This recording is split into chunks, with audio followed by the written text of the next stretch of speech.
ময়মনসিংহ থেকে ছেড়ে আসা শ্যামলচায়ার এই বাসটি ঢাকার উদ্দেশ্যে যাওয়ার পথে গতকাল সোমবার ৩ সেপ্টেম্বর ২০২৪ তারিখের দুপুরের দিকে কিশোরগঞ্জের কটিয়াদী উপজেলার আসমিতা ইউনিয়নের মধ্যপাড়া এলাকায় এসে বাস চালক তার নিয়ন্ত্রণ হারিয়ে ট্রাকের সাথে এই সংঘর্ষ হয়। পরবর্তীতে বাস চালক তার নিয়ন্ত্রণ হারিয়ে যাত্রীসহ বাস নিয়ে একটি ধানের জমিতে উল্টে পড়ে গিয়ে এই দুর্ঘটনাটি ঘটে। এতে আনুমানিক ৪-৫ জন বাস যাত্রী গুরুতর আহত হলেও বাসের তেমন ক্ষয়ক্ষতি হয়নি।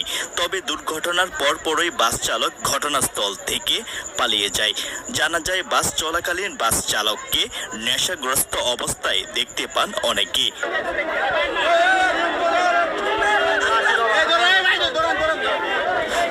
দুর্ঘটনায় আহত ব্যক্তিদের অর্ধেক নেওয়া হয় কিশোরগঞ্জ সৈয়দ নজরুল ইসলাম মেডিকেল কলেজ হাসপাতালে এবং বাকি অর্ধেক